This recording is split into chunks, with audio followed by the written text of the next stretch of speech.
నమస్తే welcome to our channel నేను సహస్ర గత కొంతకాలంగా హిందూ దేవాలయాల మీద దాడులు జరుగుతున్న విషయం మనందరికీ తెలిసిందే ఉప్పుగూడ గాని కార్మన్ ఘట్లో గాని హిందూ దేవాలయాల్లో ఉన్నటువంటి దేవతల తలలను అక్కడ విరగ్గొట్టడం గాని ఇవన్నీ చూస్తా ఉన్నాం ఇవి మరోసారి సికింద్రాబాద్ కుమారిగూడ ముత్యాలమ్మ గుడిలో కూడా ఒక ఆగంతకుడు వచ్చి ముత్యాలమ్మ గుడి ఛాతిలో తన్ని ఆ విగ్రహాన్ని ధ్వంసం చేశారు 70 ఏళ్ల చరిత్ర ఉన్నటువంటి ముత్యాలమ్మ గుడిలో ఇలాంటి సంఘటన జరిగిన తర్వాత హిందూ సంఘాలంతా కూడా బయటికి రావడం జరిగింది వాళ్ళ మనోభావాలు దెబ్బతిన్నాయని రాస్తారోకో కూడా ప్రకటించారు ఈ రోజు ముఖ్యంగా సికింద్రాబాద్లో బంద్ను కూడా ప్రకటించడం జరిగింది అయితే హిందూ దేవాలయాల మీద జరుగుతున్నటువంటి దాడి నిజంగానే తెలిసి తెలియక జరిగిందా లేదంటే దీని వెనక ఇంకెవరైనా ఉన్నారా ఒక ముఠా దిగబడి ఈ ప్రయత్నాలు చేస్తున్నాయని కూడా కొంతమంది అంటున్నారు ముఖ్యంగా బీజేపీ నాయకులు దీని గురించి అయితే గట్టిగానే వాదిస్తున్నారు మరి ఈ అంశాల మీద పూర్తిగా తెలుసుకునే ప్రయత్నం అయితే చేద్దాం మనతో పాటు ఉన్నారు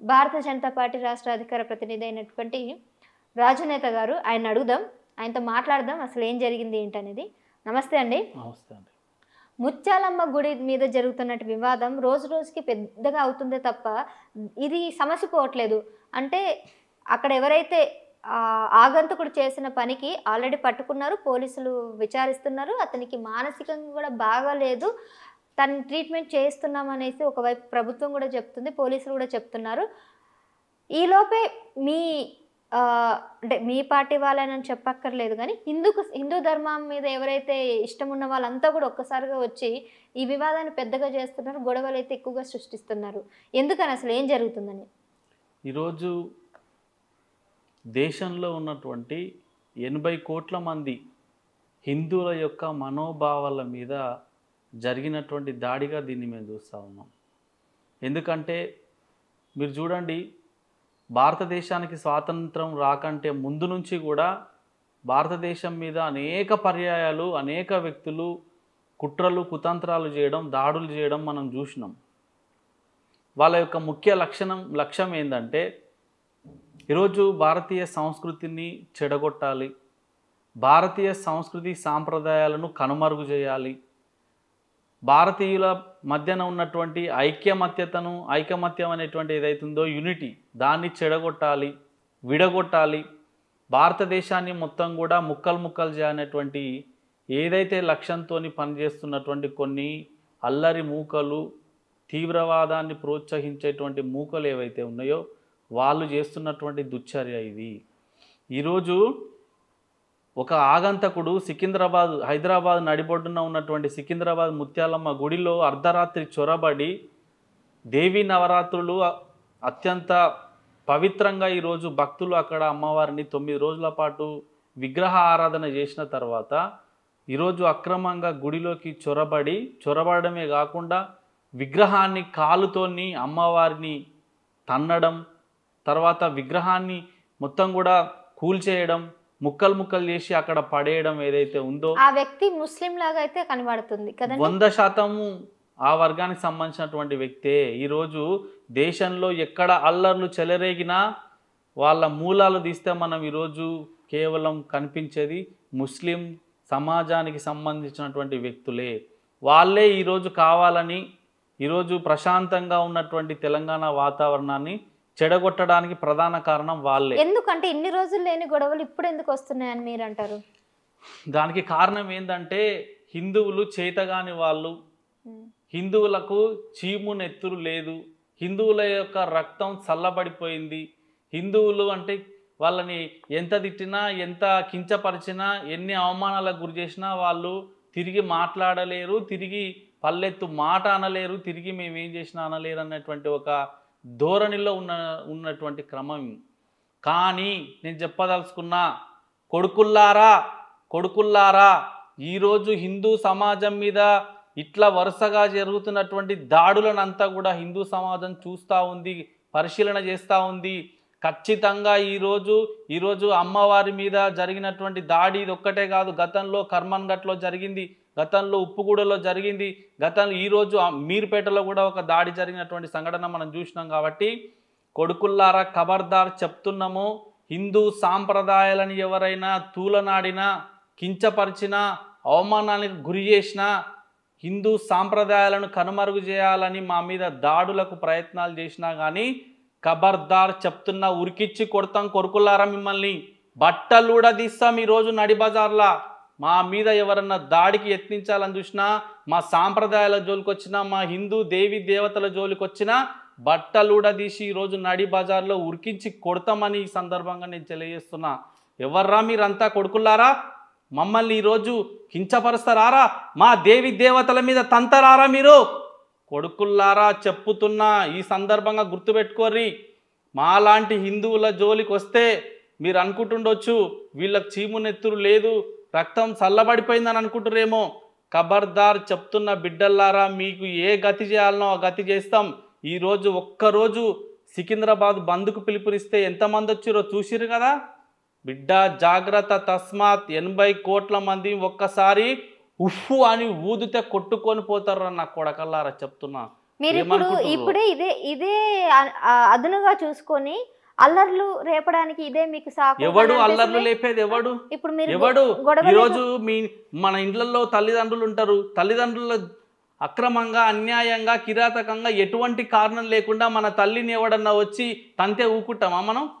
ఆలోచన చేయండి ఒకసారి. అంటే ఇప్పుడు బీఆర్ఎస్ ఉన్నప్పుడు బీజేపీ ఇలాంటి గొడవలు జరిగిన సైలెంట్ గా ఉంటుంది, కాంగ్రెస్ ప్రభుత్వం ఉన్నప్పుడు మాత్రం ఎందుకు ఇంత వ్యతిరేకత చూపిస్తుందండి? ఎప్పుడు ఊకోలేదు. గతంలో మీకు గుర్తుందో లేదో యాదికి తెస్తున్నా, మళ్ళా అంబర్పేటలో ఇలాంటి ఘటన ఒకటి జరిగింది. హిందూ దేవాలయం మీద దాడికి చేయాలని యత్నిస్తే వేలాది మంది యువకులు జస్ట్ వితిన్ హాఫ్ అన్ అవర్లో అక్కడికి చేరుకున్నారు. అంటే మాకు మా హిందువుల జోలికి వస్తే, హిందువుల యొక్క సిద్ధాంతాల జోలికి వస్తే, హిందువుల దేవి దేవతల జోలికి వస్తే, గుళ్ళ జోలికి వస్తే, మా సంస్కృతి సాంప్రదాయాల జోలికి వస్తే తప్పకుండా ప్రతిఘటిస్తాం, తప్పకుండా కొట్లాడతాం, నిలబడతాం, కలబడతాం, గల్లాలు కూడా పడతామని నేను ఈ సందర్భంగా చెప్తున్నా. 100% పడతాం మా జోలికి వస్తే. ఈరోజు మమ్మల్ని తన్నినా మేము కామ్గా కూర్చోవాలా అండి? ఈరోజు మమ్మల్ని ఎంత అవమానించినా మేము ఇంట్లో కూర్చోవాలా అండి? మాకు చీమునెత్తురు లేదని అనుకుంటారా? ఖబర్దార్ చెప్తున్నాము. ఒకే ఒక్క పిలిపిస్తే గతంలో చెప్పిండు అక్బరుద్దీన్ ఓవైసీ, 5 నిమిషాలు పోలీసు వాళ్ళు పక్కకు జరగండి, ఏం జరుగుతుందో దేశవ్యాప్తంగా చూసుకుందాం అన్నాడు కదా.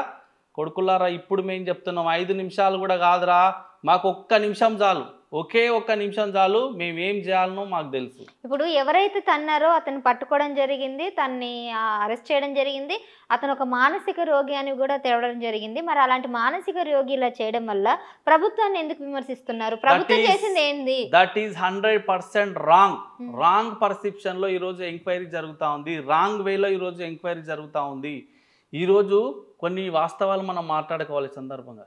సికింద్రాబాద్లో మీరు చెప్పారు 70 సంవత్సరాల చరిత్ర కలిగినటువంటి ముత్యాలమ్మ గుడి వెనకాల ఉన్నటువంటి ఒక మసీద్ ఏదైతుందో అది అక్కడ అక్రమంగా వెలిసింది. అసలు దానికి పర్మిషనే లేదు. మీరు వివరాల్లోకి పోయి తెలుసుకోండి కావాలంటే. కావాలనే ఈరోజు పోలీసు వాళ్ళు ఒక హోటల్ని సీజ్ చేసిరు. అక్కడ ఎందుకు సీజ్ చేసిరు? దాదాపు 100 మందికి పైగా అక్రమంగా వేరే దగ్గర నుంచి వచ్చి అక్కడ నివాసం తీసుకొని ఒక ట్రైనింగ్ క్యాంప్ నడిపిర్రు.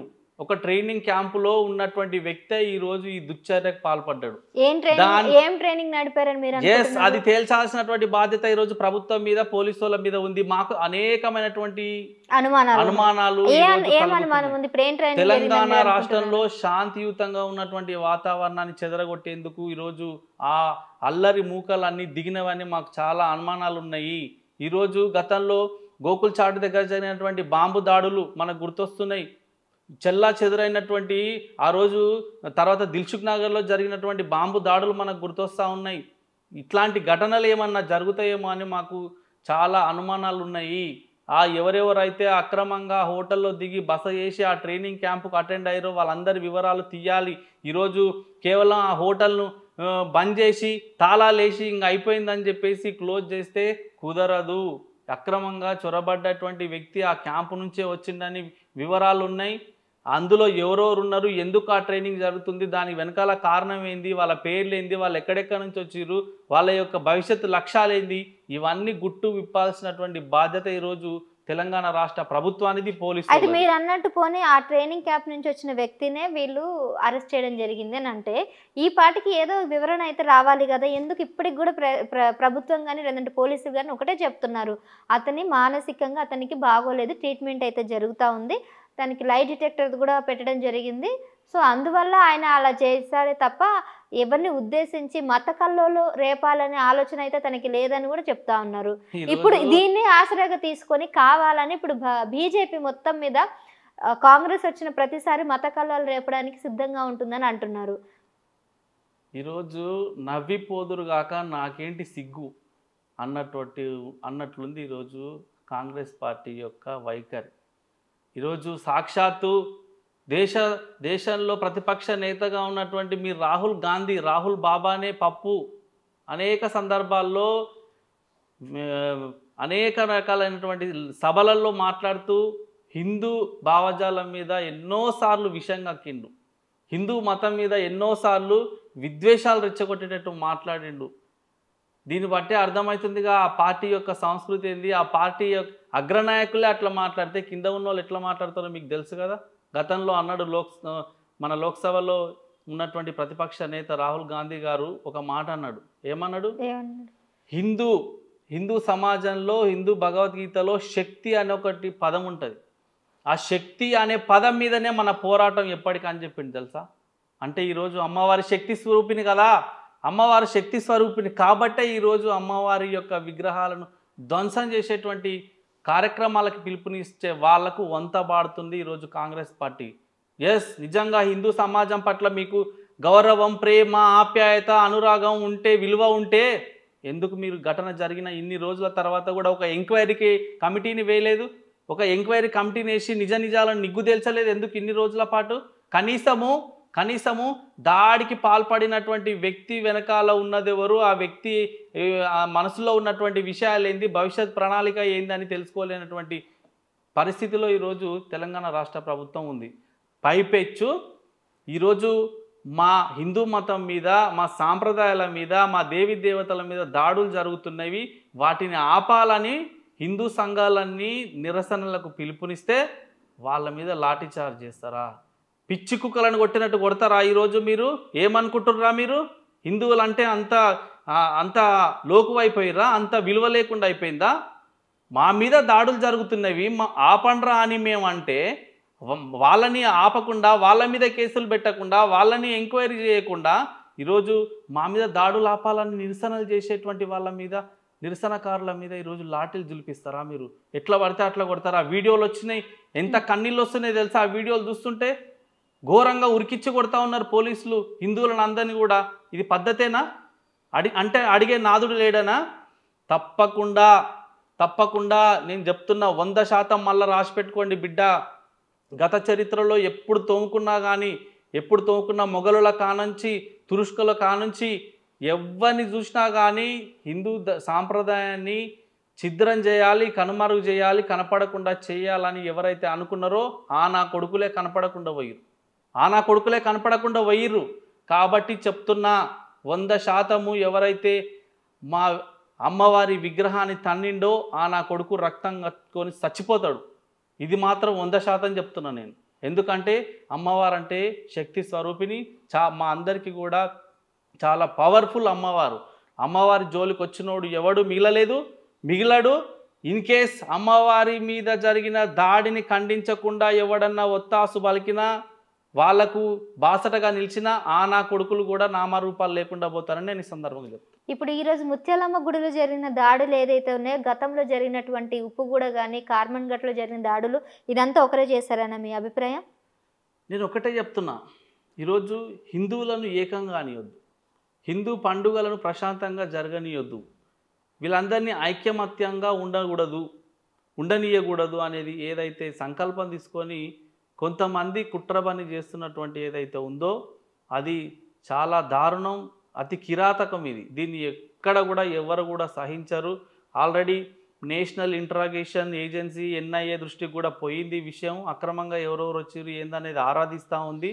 100% వాళ్ళందరి మీద మాకు నమ్మకం ఉంది, పూర్తి విశ్వాసం ఉంది. కేంద్ర దర్యాప్తు సంస్థలు కనుక ఇన్వాల్వ్ అయితే ఈ దాడి వెనకాల ఉన్నది ఎవరు నిగ్గు తేల్చేటువంటి ప్రయత్నాలు జరుగుతాయని మాకు అనిపిస్తుంది.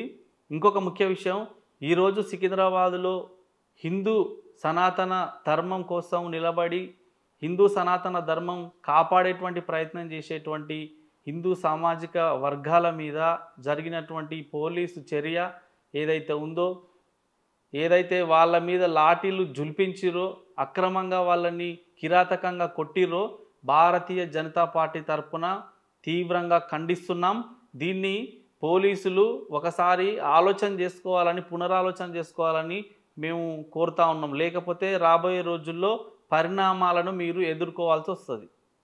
అంటే ఏం చేయాలనుకుంటున్నారు? అంటే ఇట్లా గొడవలకి కానీ లేదంటే ధర్నాలకు కానీ పిలుపునివ్వాలనుకుంటున్నారు? అరే మా మీద అంటే ఇప్పుడు నా మీద ఎవడన్నా వచ్చి అటాక్ చేసినా, నన్ను ఎవడన్నా అక్రమంగా అన్యాయంగా కిరాతకంగా ఎటువంటి కారణం లేకుండా నన్ను వచ్చి నా మీద దాడి చేస్తే నేను ఇంట్లో గాజులు వేసుకొని కూర్చోవాలా అండి?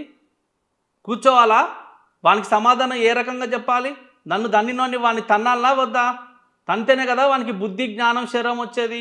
అంటే ఇప్పుడు సిగ్గు ఎగ్గు లేకుండా, రక్తం లేదు, సీము లేదు, నెత్తురు లేదని ఈరోజు ఇంట్లో కూర్చోవాలన్నా మేము? ఎన్ని దాడులనంటే భరించుకుంటూ పోవాలి? ఎన్ని చూసుకుంటూ కూర్చోవాలి ఇంట్లో మేము? కాబట్టి చెప్తున్నా, 100% ఇట్లా మాట్లాడితే కొంతమందికి మా మీద వ్యతిరేక భావం వస్తుంది కావచ్చు. కానీ మమ్మల్ని కించపరిచినప్పుడు, మా మీద దాడి చేసినప్పుడు మేమెందుకు ఊకుంటాము? 100% ఏ రకంగా సమాధానం ఇవ్వాలనో ఆ సమాధానం ఇస్తాము. ఇవ్వకపోతే తప్పవుతుంది, ఇస్తేనే కరెక్టు. ధర్మం చెప్తా ఉంది, ధర్మో రక్షిత రక్షిత అన్నారు. అంటే ధర్మాన్ని మనం కాపాడితే అది మనల్ని కాపాడుతుందని. అది పురాతన కాలంలో. ధర్మాన్ని ఎవడైతే ఇప్పుడు కించపరుస్తాడో, ధర్మం మీద ఎవడైతే అటాక్ చేస్తాడో, తిరిగి నా కొడుకుల మీద అటాక్ చేయమని చెప్తున్నది ఈ కాలంలో. అట్లయితేనే మన ధర్మం రక్షించబడుతుందని మాలాంటి వాళ్ళందరూ నమ్ముతా ఉన్నారు. 100% అది. ఈ రోజు ఏదైతే మీరు బంద్కు పిలుపునిచ్చారో దీనివల్ల మీకు ఏం లాభం వచ్చింది? పోనీ అది చెప్పండి. లాభ నష్టాలు ఉండవండి హిందూ మతంలో. హిందూ మతం సాంప్రదాయాలు అంటే ఇట్లా చేయడం వల్ల కనీసం ఇట్లాంటి దాడులు ఆగుతాయనా, లేకపోతే ప్రభుత్వం దీని మీద మేమందరం ఐక్యమత్యంగా ఉన్నాం కొడుకులారా అని చూపించడానికి? ఎస్, మీరు ఎన్ని కుట్రలు కుతంత్రాలు పన్నినా, ఎన్ని అవాకులు చెవాకులు వేలినా, మమ్మల్ని చెదరగొట్టాలని, విడగొట్టాలని, ముక్కలు చేయాలని తుకుడా గ్యాంగులు ఏవైతే బయలుదేరినావో వాళ్ళందరికీ సమాధానం చెప్పదలుచుకున్నాం ఈ వేదిక సందర్భంగా. మేమందరం ఐక్యమత్యంగానే ఉంటాం కూడా. ఎంతమంది ఎన్ని కుట్రలు పన్నినా మా జోలికి వస్తే ఊకునేది మాత్రం లేదు. ఖబర్దార్, బట్టలు ఊడదీసి బజార్లో ఉరికిచ్చి తంతాం. ఇది మాత్రం వాస్తవం. ఇంకా ఏం చేయాలి? ఇన్ని రోజుల పాటు హిందూ మతం మాకు నేర్పించింది ఒకటే నేర్పించింది. అవతల ఉన్నటువంటి వ్యక్తులను గౌరవించాలి, అవతల ఉన్నటువంటి మతాలను అన్నింటినీ గౌరవించాలి, అవతలి వ్యక్తుల యొక్క సంస్కృతి సాంప్రదాయాలను గౌరవించాలని చెప్పింది, సహనంగా ఉండాలని చెప్పింది. అందుకే మేము ఇన్ని రోజుల నుంచి సహనంగా ఉన్నాము. కానీ మా మీద ఈ కారణంగా అరే హిందువులు ఎంత దాడి చేసినా, వాడిని ఎంత తిట్టినా, వాని ఇంటి మీదకి పోయినా, వాని గుళ్ళల్లోకి పోయినా వాళ్ళు ఏమనలేరు, ఏం చేయలేరు అనేది ఏదైతే భావన వస్తుందో ఆ భావన కరెక్ట్ కాదు. కొడుకుల్లారా, మా జోలికి వస్తే మేము కూడా ఉగ్రరూపం దాలుస్తాం, మేము కూడా సింహ స్వప్నాలు అవుతాం, మేము కూడా ఏం చేయాలనో అది చేసి చూపిస్తామని ఈ సందర్భంగా నేను తెలియజేస్తా ఉన్నాను. ఎట్లా ఉంటుంది మరి నెక్స్ట్? అంటే మీ ఇప్పుడు మీరు ఏదైతే ఈరోజు బంధుకు పిలుపునిచ్చారు, దీని తర్వాత ఇంక ఎటువంటి ఎన్ని రోజులు చేద్దామని? అంటే ఇప్పుడు అక్కడ ఎవరైతే జైల్లో ఉన్నాడో అతన్ని మీకు నిజాలన్నీ నిగ్గు తెలిసేదాకా ఇంత కిరాతకానికి పాడుపడినటువంటి వ్యక్తులకు, దోషులకు శిక్ష పడేదాకా, దాని వెనకాల ఉన్నటువంటి కుట్ర ఏందో తేల్చేదాకా తప్పకుండా హిందువులందరూ ఐక్యంగా ఉంటారు, ఐక్యమత్యంగా ఉంటారు. మా మీద దాడి చేసిన వాళ్ళ మీద ఖచ్చితంగా తిరిగి ఏం చేయాలనేది కూడా ఆలోచన చేస్తూ ఉన్నాం. 100% చెప్తున్నా. ఇది చిన్నదానికి ఎప్పుడు బయటికి రాని వాళ్ళు ఇలాంటి మతాలకు సంబంధించిన ఇష్యూ జరిగితే మాత్రం భారతీయ జనతా పార్టీ ఎందుకు ముందుంటుంది? అంటే ఇక్కడ మత కల్లోల సృష్టించడంలో మీరు ముందుంటారు అని అంటే మీరేం చెప్తారు? అరే మళ్ళీ అట్లనే మాట్లాడతారు ఏంటంటే మీరు, నాకు అర్థం కాదు. మత కల్లోలాలేంది? ఇప్పుడు నీ ఇంట్లోకి వచ్చి ఎవడన్నా నిన్ను గుంజి తంతే నువ్వు ఊకుంటావా?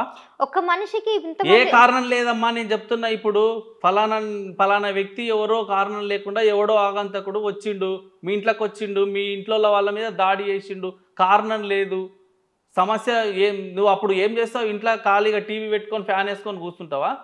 ఎవడు వాడు ఎందుకు వచ్చిండు ఎందుకు దాన్ని ఏంది దాని వెనకాల కారణం తీయవా? ఒకవేళ నిజంగానే వాడు కారణం లేకుండా మీ ఇంటికి వచ్చి మీ వాళ్ళ మీద దాడి చేస్తే నువ్వేం చేస్తావు? వెంటనే స్పందించవా? వాడిని పట్టుకొని తంతావా? నలుగుదన్నావా? అదే మేము ఇప్పుడు చేయదలుచుకుంటున్నాం అంటున్నా. దాంట్లో తప్పేముంది? ఈరోజు నా అకారణంగా నా ఇంటి మీదకి వచ్చి దాడి చేసి మా వాళ్ళ మీద దాడి చేస్తే వాడెవడో తెలుసుకొని వాళ్ళ మీద దాడి చేసిపోతే అది నా చేతగానితనం అవుతుందా కాదా? అంటే ఈ మతం పేరు పెట్టుకొని ఎంతో మంది ఇప్పుడు సాధువులు వచ్చేస్తున్నారు, ఋషులు వచ్చేస్తున్నారు, అఘోరాలు వచ్చేస్తున్నారు, హిజ్రాలు వస్తున్నారు, వీళ్ళంతా వస్తున్నారు. 100% వీళ్ళంతా వచ్చి గొడవలు క్రియేట్ చేస్తున్నారు. గొడవలు కాదు. ఒకవైపు మా మీద దాడులు మీరు చూసారా అసలు పోలీసులకి ఎంత అంటే ఎదురెళ్తున్నారు? ఎవడు పెట్టింది గొడవలు? ఎవడు పెట్టింది? ఒక్క మనిషి వచ్చి తన్నాడు, ఓకే అయిపోయింది. ఎంత పెద్ద కుట్ర ఉందో విచారణ అయితే జరుగుతుంది. ఇప్పుడు మళ్ళీ ఇవన్నీ ఎందుకు అనేసి పోలీసులతో ఒక్క మనిషిని నువ్వు అంటున్నావు. ఒక్క మనిషా కాదా? వాని వెనకాల ఎంతమంది ఉన్నారు? కుట్ర ఏం దాగింది మనకు తెలుసా? ఇలాంటి వాటి మీద ప్రభుత్వాలు శీతకన్ను పెట్టొద్దు, ఖచ్చితంగా చాలా కాన్సన్ట్రేషన్ చేయాలని చెప్తా ఉన్నాం మేము. ఇంకొకటి, ఈ దాడి ఇప్పుడే జరిగింది కాదు, గతంలో అనేకం జరిగినాయి, ఇప్పటితోనే ఆగిపోదేమో కూడా అనేటువంటి అనుమానాలు ఉన్నాయి మాకు. అర్థమవుతుందా? ఈ దాడి ఏదైతే జరిగిందో దేవతల మీద, గుడుల మీద, సాధువుల మీద కూడా గతంలో జరిగినాయి, సంస్కృతి సాంప్రదాయాల మీద కూడా గతంలో జరిగినాయి. గజనీ మహమ్మద్ అనేటువంటి గురించి తెలుసు కదా మీకు. దేశంలో గజనీ మహమ్మద్ అనేటోడు ఒక గుడిని కూలగొట్టాలని 100 సార్లు ప్రయత్నం చేసిండు, కానీ కాలేదు వాని వల్ల. కాబట్టి చెప్తున్నా, ఈరోజు హిందూ సాంప్రదాయం అనేది ప్రపంచంలో చాలా గొప్పది. హిందూ సాంప్రదాయాన్ని వేరే దేశాలు పాటిస్తున్నాయి. విచిత్రమైన పరిస్థితి ఏంటంటే ఈరోజు మన దేశంలో పుట్టినటువంటి సంస్కృతి సాంప్రదాయాలను వేరే దేశాలు చదువుకుంటున్నారు, వేరే దేశాలు నేర్చుకుంటున్నారు. వేరే దేశాలలో ఉన్నటువంటి వ్యక్తులు మన దేశం యొక్క సాంప్రదాయాలను, సంస్కృతిని, ధర్మాన్ని వాళ్ళు పాటిస్తున్నారు వేరే దేశాలలో ఉన్న వాళ్ళు.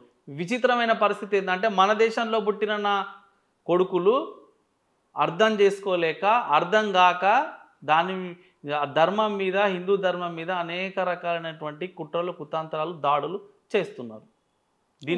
దీన్ని ఇకపై సహించేది లేదు, ఇకపై ఓర్పు సహనంతో ఉండాల్సినటువంటి అవసరం కూడా లేదు అని మేము భావిస్తాము. రైట్ అండి. సో ఈరోజు ఏదైతే వాళ్ళు బంద్కు పిలుపునిచ్చారో సికింద్రాబాద్కి చాలామంది అయితే రావడం జరిగింది.